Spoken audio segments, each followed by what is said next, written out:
This is going to be the toughest fight of his career. Shut up, relax. The most embarrassing fight of his career. Chair across your face. Yeah, I think he's about to cry. I'm definitely up for fighting. There's a lot of names in the division, for sure. But at the same time, look at what this creates as well. I'm a fighter and I understand the economics of business as well. And this does good business. Are you really going to do this? Absolutely. Are we going to do this?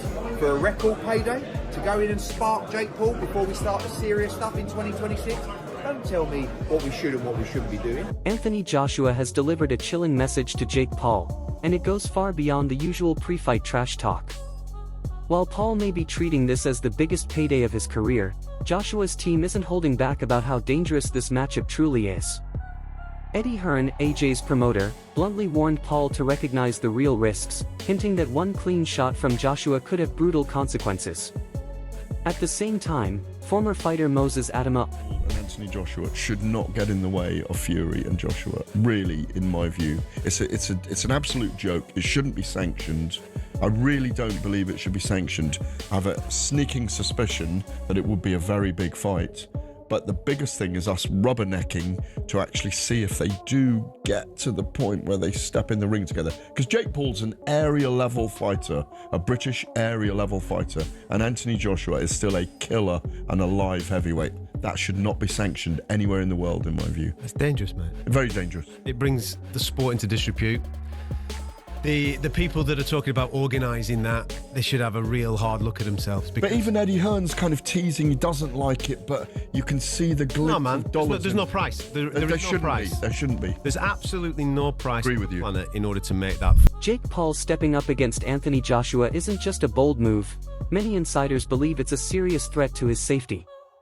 Analysts like Ariel Helwani have pointed out that Joshua's overwhelming power and high-level experience could leave Paul badly hurt, especially considering AJ's history of devastating knockouts.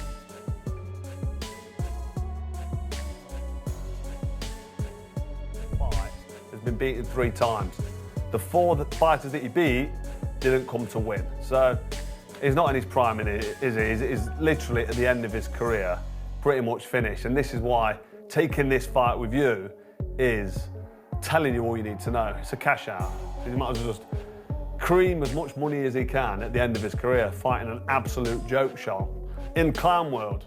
When I beat Anthony Joshua, he says, every doubt disappears. Come on. I mean, if this is a straight up AJ versus Jake Paul, then we all know what should happen. This is a 1-round job because AJ, even though he's past his best, even though he's seen better days, he throws a nice 1-2 down the middle. He's got a nice bit of distance, and fake Paul can't fight. He just can't. I don't care what anybody tells me. He can't fucking fight. He lost to Tommy Fury for crying out loud. You can't jump in with Anthony Joshua now and expect to get a result. So, like, nothing's going to no doubt's going to disappear. All that's going to happen. Rising heavyweight Moses Adama even urged Paul to prioritize his long-term health over the massive payout, warning that one mistimed exchange could lead to permanent damage. Meanwhile, former champion Amir Khan didn't sugarcoat anything either, flatly stating that Joshua could seriously injure Paul, even to the point of causing brain trauma. Joshua sparked him out in like 2 rounds. Really? Yeah, why do you look surprised when I don't. I'm not disagreeing with you. I'm just saying. Come on, bro, you're fighting like one of the best heavyweight fighters in the world against a YouTuber. Like, come on. Like, respect the sport of boxing. And if AJ has to go in there and show these influencers that, listen, you can't fuck about with boxing. You know what I mean? Someone's gonna get hurt badly, and this could be one of the first fights where a fighter gets hurt badly, because if you look at the size difference and the power difference, I mean, bro, there could be brain damages going on there. I mean, AJ could hurt him badly, you know. Well, when you look at Francis Ngannou, who's one of the most fearsome combat styles there is. I know it's MMA, but we saw what AJ did to Ngannou. So, and that's why you don't look. You can't be surprised if AJ is going to do the same to what's it called again? What? For Anthony Joshua, this fight isn't simply about collecting a check. He's under enormous pressure to win and protect his legacy. Analysts like Johnny Nelson argue that AJ is stuck in a no-win situation. If he struggles or goes too many rounds with Jake Paul, people might say he's more focused on cashing in than proving he's still an elite heavyweight. do believe it because AJ's involved, and I think AJ'd struggle to. He's going to take enough flack over this, but again, it's money talk. So I think AJ will struggle because it is an Owen situation. If he goes in there and Jake Paul lasts the distance, what does he tell you about AJ? Apart from he's just earned an extra 15 million quid. If he goes there and struggles with Jake Paul, then what does he say about AJ? Your heydays are well and truly over. If he goes in there and knocks him out, then I'll say that's to be expected. So the glory, there's probably not much glory in it, apart from the haters of Jake Paul to say, "Well, I've got rid of this kid." I think it's very brave of Jake Paul. So now the problem child has got us to believe this fight's actually happening. So now you've got our attention. So now you've got to back up the boast. It's not about. You're not playing tiddlywink. This is the only game you can't play. You can play football, golf, tennis. Johnny Nelson also offered a sharp breakdown of Jake Paul's standing in the sport. He credits Paul for being a marketing mastermind but doesn't buy into claims that Paul is a world-class fighter. In Nelson's view, Paul is a solid domestic-level boxer whose earnings are far above his actual resume. He points out that Paul didn't grow up in boxing gym. Daniel Dubois, he's going to be 35 years of age.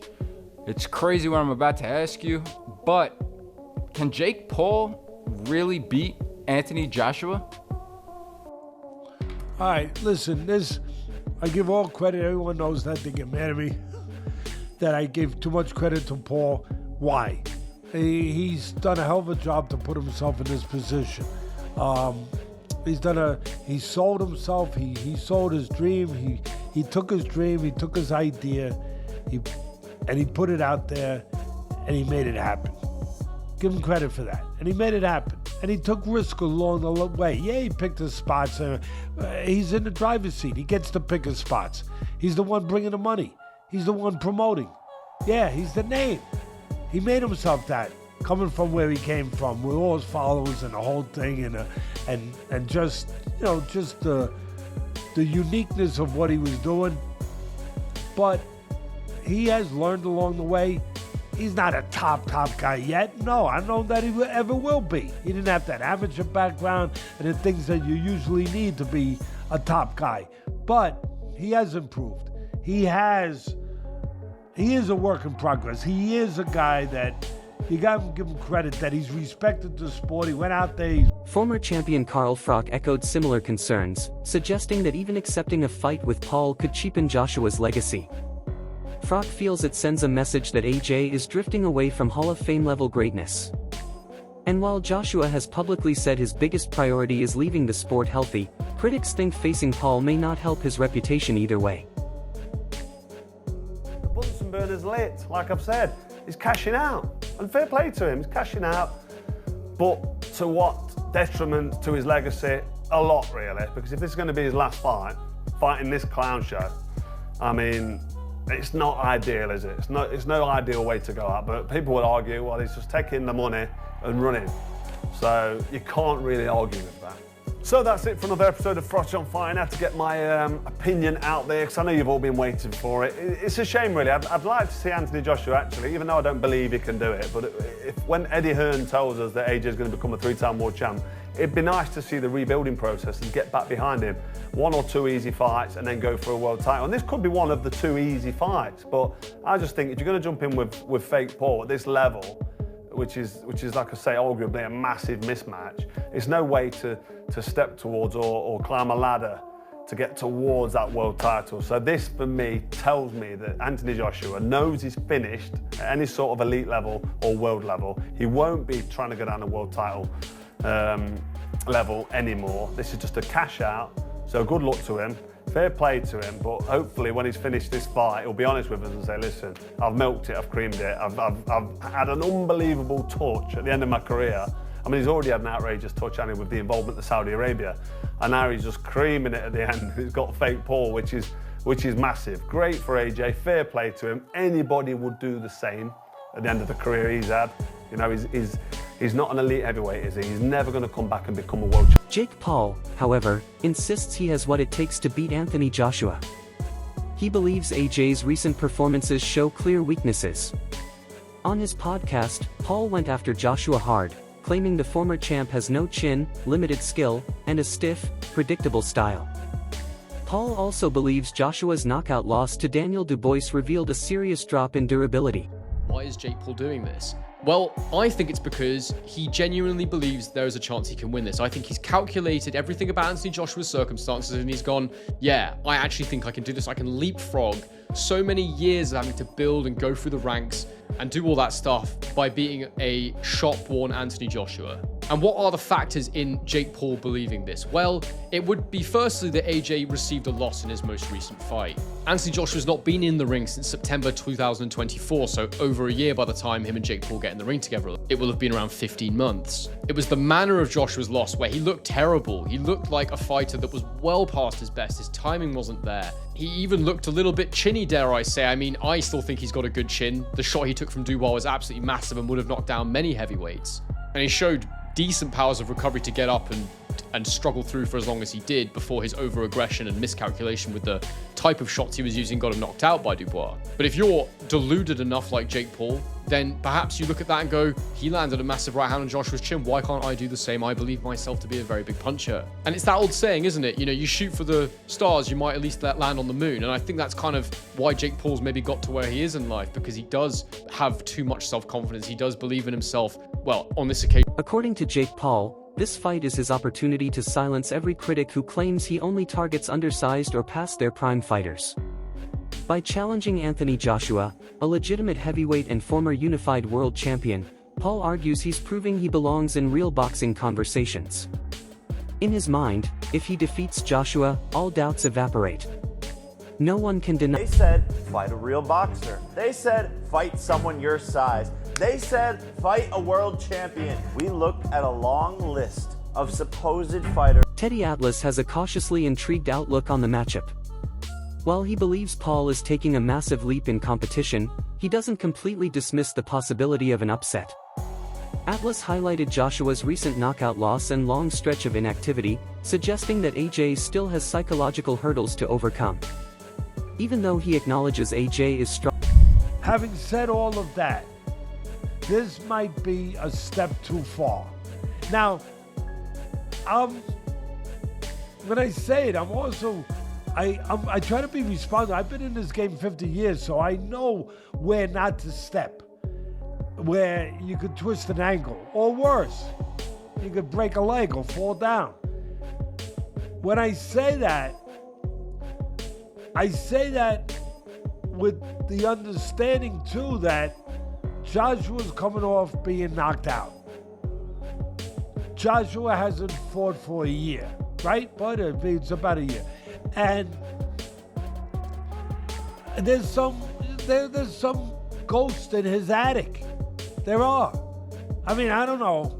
I don't know if he's gotten rid of some of them, but I know that in the position of a fighter coming where he's coming from, there are ghosts in your attic. I don't know if those ghosts are still taking up space. I don't know if maybe there could be no better exorcism for those ghosts than fighting a Jake Paul. That might be just the exorcism you need to clear out the attic. I don't know. That's the problem. We don't know. That's the mystery part of this. That's what makes it so, it makes it two things at once. Intriguing and in some ways infuriating. Atlas also made it clear he doesn't see Jake Paul ever reaching true world-class status, even though he respects Paul's dedication and business instincts. He described Paul as a work in progress who has taken boxing seriously, training hard and respecting the sport. But in Atlas's view, Paul has carved out his lane as a clever promoter, not a future elite boxer. He believes Paul simply can't. That does it for this week's recaps and previews. I want to throw one more thing at you, and that's the news. It's been out there for about a month or so, and it's picking up more steam. Jake Paul, Anthony Joshua. Now, Eddie Hearn came out this week most recently and said, I never thought I would say this, but right now, the front runner for this fight is Jake Paul for Anthony Joshua's ring return. Joshua coming up almost on a year in September since his KO loss to Daniel Dubois. He's going to be 35 years of age. It's crazy what I'm about to ask you, but can Jake Paul really beat Anthony Joshua? All right, listen, I give all credit. Everyone knows that. They get mad at me that I gave too much credit to Paul. Why? He's done a hell of a job to put himself in this position. He sold himself. He sold his dream. He took his dream. He took his idea. And he put it out there, and he made it happen. Give him credit for that. And he made it happen. And he took risk along the way. Yeah, he picked his spots. He's in the driver's seat. He gets to pick his spots. He's the one bringing the money. He's the one promoting. Yeah, he's the name. He made himself that, coming from where he came from, with all his followers and the whole thing, and just the uniqueness of what he was doing. But he has learned along the way. He's not a top guy yet. No, I don't know that he ever will be. He didn't have that amateur background and the things that you usually need to be a top guy. But he has improved. He is a work in progress. He is a guy that you got to give him credit that he's respected the sport. He went out there. So what do you think? Is Jake Paul pushing his luck by taking on Anthony Joshua?